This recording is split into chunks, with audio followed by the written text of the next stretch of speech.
بسم اللہ الرحمن الرحیم۔ ناظرین السلام علیکم، آپ دیکھ رہے ہیں صابر شاکر کو یوٹیوب چینل پہ۔ آج ہے جناب 3 اپریل سال 2020 اور دن ہے آج جمعۃ المبارک کا۔ آج انتہائی اہم خبریں وہ ہے سعودی عرب سے متعلق، امریکہ، روس، اور جو سعودی عرب میں بغاوت ہوئی تھی اس کا کیا سٹیٹس ہے اس وقت، یہ ساری سچویشن، اور مکہ مکرمہ میں، مدینہ منورہ میں فل کرفیو لگا دیا گیا ہے، اس کی ریزن کیا ہے، اور محمد بن سلمان بغاوت جو ہوئی، محمد بن سلمان مسلسل سین سے غائب، بہت ساری خبریں آتی رہیں، زندہ ہیں یا پھر زخمی ہیں یا پھر کہاں ہیں، روپوش ہیں، بلکہ ان کے مرڈر کی خبریں بھی سوشل میڈیا پہ گردش کرتی رہیں۔ ہم آپ کو آج بتائیں گے کہ وہ کس حالت میں ہیں اور کون سی خبر سچ ہے محمد بن سلمان کے بارے میں، وہ سروائیو کیا انہوں نے نہیں کیا، یہ ساری بات ہم آپ کو ابھی بتاتے ہیں۔ تھوڑا سا بیک گراؤنڈ پہلے سن لیں۔ اس وقت جناب سعودی عرب میں آپ کو پتہ ہے کہ یہ وبائی مرض سے پہلے ہی سعودی عرب میں ایک بہت خوفناک قسم کی اٹیمپٹ ہوئی بغاوت کی، اور یہ جب سے محمد بن سلمان کراؤن پرنس بنے ہیں تب سے لے کے اب تک کی یہ مؤثر ترین کہنا چاہیے بغاوت کا ایک سازش تھی، منصوبہ بندی تھی، اور جس میں خود کنگ سلمان کے بھائی شامل تھے، ان کے بھتیجے شامل تھے، یعنی کہ محمد بن سلمان کے بھائی اور چچا شامل تھے، اور کچھ شاہی خاندان کے لوگ شامل تھے، اور لیکن وہ پیغامات سعودی انٹیلیجنس کا ایک بتا دوں کہ ان کا انٹیلیجنس نیٹ ورک بڑا مضبوط ہے۔ سعودی عرب کی آبادی کم ہے، ہیومن انٹیلیجنس بھی بہت ہے، اور ٹیلیفونک ان ساری چیزوں کو بھی وہ بہت زیادہ، موبائل فون نیٹ ورکنگ، ان ساری چیزوں، یہ ساری چیزیں جو ہیں، سارے ذرائع ابلاغ، یہ سب کے سب کنٹرول میں ہیں سعودی انٹیلیجنس اداروں میں۔ وہاں پہ آپ کو پتہ ہے کہ واٹس ایپ کال نہیں ہو سکتی، اور سوشل میڈیا کے جتنے بھی سورسز جو ہم یہاں پاکستان میں یا دنیا کے مغربی ممالک میں استعمال ہو سکتے ہیں وہ وہاں استعمال نہیں ہوتے، اس لیے محدود سے محدود رکھا گیا ہے۔ اور یہی وجہ ہے کہ سعودی عرب میں جو انٹیلیجنس نیٹ ورکنگ ہے، انٹیلیجنس کا سسٹم ہے، وہ بہت سٹرونگ ہے، ہیومن بھی اور انسٹرومنٹ وائز بھی۔ تو وہ گفتگو پکڑی گئی تھی، گفتگو پکڑی گئی، ٹریس ہو گئی کہ ایک اس طریقے سے منصوبہ بندی کی جا رہی ہے جس میں MBS کو ٹارگٹ کرنا تھا، اور اس کے بعد باغیوں نے اپنی حکومت کے قیام کا اعلان کرنا تھا، اور وہ قیام کا اعلان کرنا تھا جناب بیت اللہ میں آ کے،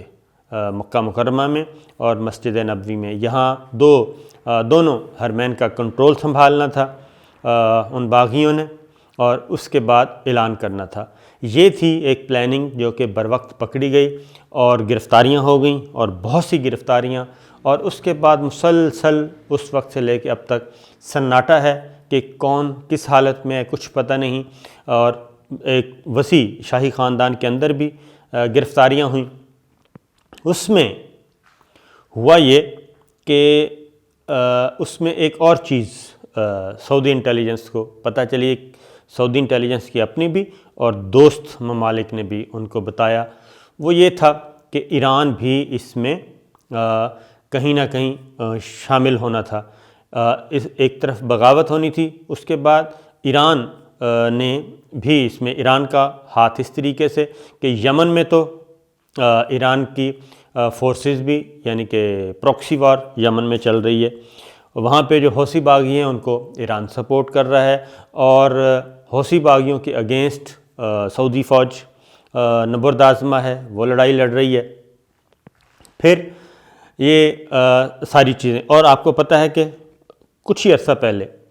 سعودی عرب میں ایک طرف دنیا تو جناب اس وبائی مرض سے لڑ رہی ہے، ہر ملک میں ہنگامی صورتحال ہے، لیکن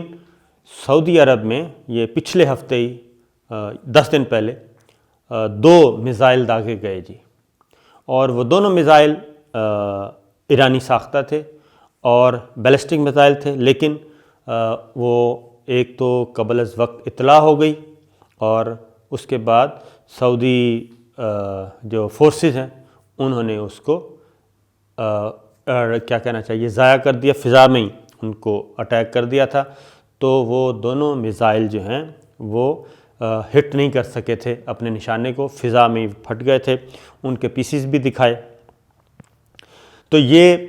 اس کے بعد اس سے پہلے بھی میں آپ کو بتا دوں کہ جب یہ ساری چیزیں پکڑی گئیں تو اس میں یہ تھا کہ ادھر سے بغاوت ہوگی، ادھر سے جو سعودی عرب میں شیعہ آبادی ہے وہ جو ہیں وہ انریسٹ پیدا کریں گے، سعودی عرب کے اندر لا اینڈ آرڈر کا مسئلہ پیدا کریں گے، اور چونکہ آپ کو پتہ ہے کہ دمام سے قسیم تک جو بارڈر ہے وہ ایران کے ساتھ ہے، بحیرہ فارس جسے کہتے ہیں، وہ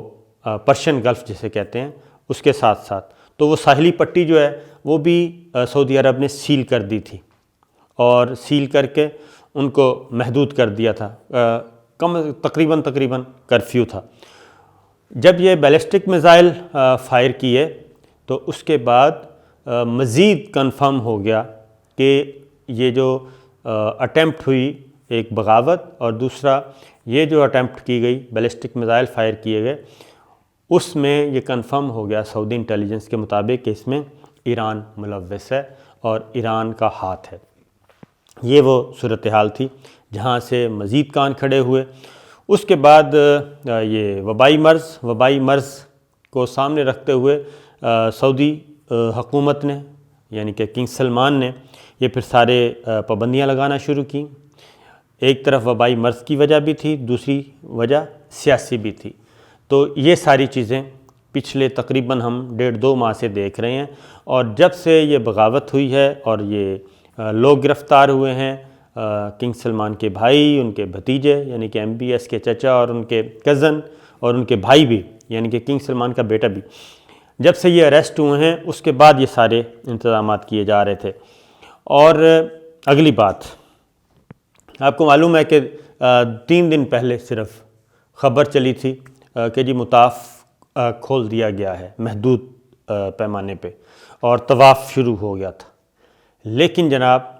آج کیا ہوا؟ آج اچانک مکہ مکرمہ میں بھی اور مدینہ منورہ میں بھی مکمل کرفیو لگا دیا گیا ہے۔ اس میں یہ دونوں میں باتیں بتا رہا ہوں کہ یہ دونوں چیزیں ہیں۔ میری بات بھی ہوئی ہے مدینہ منورہ میں، اور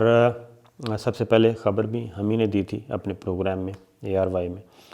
تو میری جو بات ہوئی تو اس میں پتہ چلا کہ یہ وبائی مرض کے لوگ بھی ٹریس ہوئے ہیں مدینہ منورہ میں، خاص طور پہ فوڈ فیکٹریز میں کچھ ورکرز تھے ان کا، تو وہ تعداد کچھ زیادہ تھی، وہ تھی وجہ۔ اس کے فوراً بعد کرفیو کا فیصلہ کیا گیا، تو اس وقت مکہ مکرمہ بھی مکمل کرفیو ہے، مدینہ منورہ میں بھی مکمل کرفیو ہے، اور کرفیو کہاں پہ ہے؟ جو شیعہ آبادیز ہیں وہاں پہ بھی کرفیو ہے، ان کی جو نقل و حرکت ہے وہ بالکل ٹائٹ کی ہوئی ہے، کیونکہ سعودی انٹیلیجنس کے مطابق وہاں سے انریسٹ پیدا ہو سکتا ہے کسی بھی وقت، ابھی تک خطرہ ٹلا نہیں تھا۔ لیکن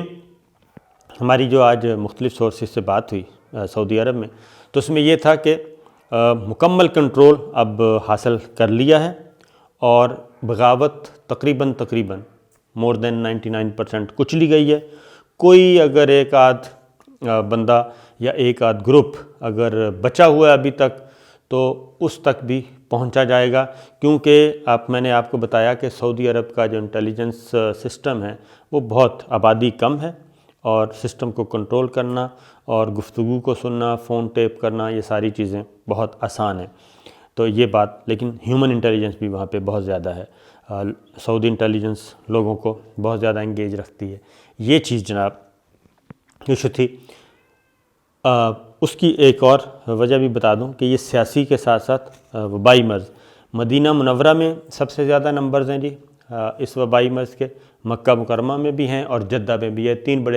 تین شہر ہیں جہاں پہ نمبرز بھی زیادہ آ رہے ہیں۔ تو یہ دونوں ملٹیپل، اور لیکن یہ کنفرم میرے ذرائع نے کی ہے۔ اور پھر اب محمد بن سلمان جو ہیں وہ منظر عام پہ آ گئے ہیں، یعنی کہ ابھی تک ان کی کوئی فوٹیج نہیں، لیکن محمد بن سلمان زندہ سلامت ہیں جناب، ایکٹیو ہیں، اور انہوں نے دوبارہ امور مملکت جو ہیں وہ مکمل طور پہ کیا کہنا چاہیے، ایکٹیو ہو گئے ہیں۔ بظاہر نہیں، پہلے تو خاموش تھے، لیکن اب وہ فل فلیج ایکٹیو ہو گئے ہیں اور امور مملکت چلا رہے ہیں، اور انہوں نے عالمی رہنماؤں سے رابطے بھی شروع ہو گئے ہیں، ان کے ٹیلی فونک رابطے۔ تو ان کی گفتگو، جو پہلی گفتگو ہوئی جناب، وہ ہوئی روس کے صدر پوٹن سے، ان کے ساتھ گفتگو ہوئی ہے ان کی پچھلے 24 گھنٹوں میں، اور دیگر معاملات کے علاوہ جو اس وقت سعودی عرب اور روس کے درمیان تیل کی پیداوار کے حوالے سے اور تیل کی قیمتوں کے حوالے سے جو ایک تنازع چل رہا ہے، اس کے بارے میں ان ڈیٹیل ان کی ڈسکشن ہوئی ہے، اور روس اور سعودی عرب، پوٹن اور MBS محمد بن سلمان کے درمیان جو گفتگو ہوئی ہے، اس میں ایک کیا کہنا چاہیے انڈرسٹینڈنگ کے ساتھ اس بات کا پہ پہنچے ہیں کہ وہ 10 ملین بیرل آئی تھنک وہ ریڈیوس کر رہے ہیں تیل کی مصنوعات کی جو پیداوار ہے۔ اس کے بعد دوسری تصدیق یہ بھی ہوئی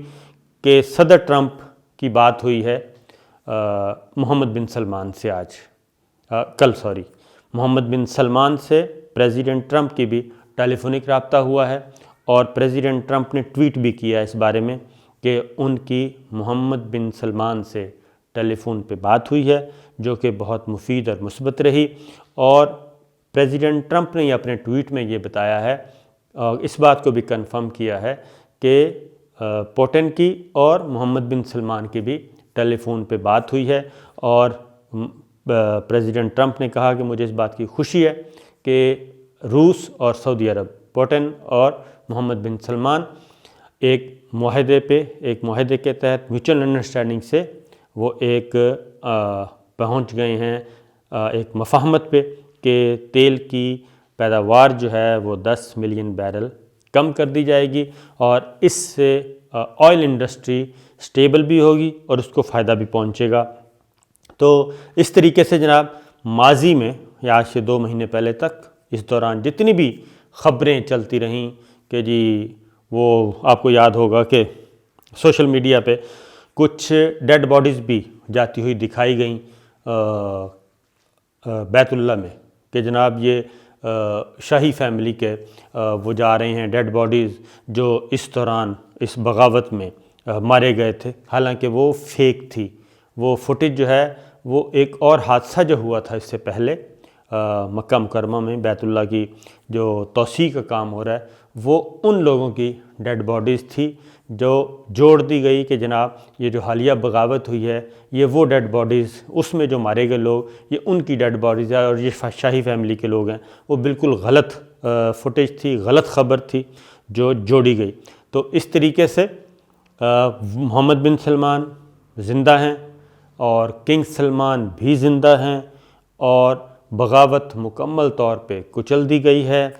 اور محمد بن سلمان نے جو کہ کراؤن پرنس ہیں انہوں نے دوبارہ امور مملکت اعلان سنبھال لیے، اور وہ منظر عام پہ بھی آ گئے ہیں، اور عالمی رہنماؤں کے ساتھ نہ صرف ان کے فون پہ رابطے ہوئے ہیں بلکہ اب وہ دیگر آپریشنل ایکٹیویٹیز میں بھی حصہ لے رہے ہیں، وہ تندرست اور توانا ہیں۔ یہ تھی جناب سب سے تازہ ترین خبر جو ہم آپ سے شیئر کرنا چاہ رہے تھے۔ تو یہ سچویشن ہے، یہ تو تھی سعودی عرب سے ایک مفصل نیوز جو کہ میں نے آپ کو سنا دی۔ دوسری جانب جناب آپ آ جائیں ادھر، ظاہر ہے اپڈیٹس بھی دیتا جاؤں ساتھ ساتھ جو وبائی مرض ہے پھیلا ہوا۔ تو پاکستان میں جناب سب سے اچھی خبر یہ ہے کہ پاکستان میں 2 طریقہ علاج جناب آزمائے جا رہے ہیں اس وبائی مرض میں مبتلا مریضوں کے لیے، اور دونوں کا رزلٹ پازیٹیو نکلا ہے، حوصلہ افزا نکلا ہے۔ ایک طریقہ علاج آزمایا گیا جناب لاہور میں، پنجاب نے اس کی اجازت دی، پنجاب ایڈوائزری بورڈ بنا ہوا ہے، وہاں پہ تمام جو ماہرین تھے شعبہ طب کے سینئر موسٹ، ان سے انہوں نے جب ڈسکشن کی، چائنا سے جو ماہرین آئے تھے ان کے ساتھ مل کے، تو فیصلہ ہوا تھا کہ جو اس وبائی مرض کے خطرناک وبائی مرض پھیلا ہوا ہے پوری دنیا میں، تو پنجاب میں جو ڈاکٹرز ہیں وہ anti malaria medicine, anti malaria vaccine جو ہے وہ آزمائیں گے مریضوں پہ۔ اس بات کی اجازت دے دی گئی تھی government of Punjab advisory board نے باقاعدہ طور پہ، وہ آزمایا گیا، اور میو ہاسپٹل لاہور میں جناب 10 مریض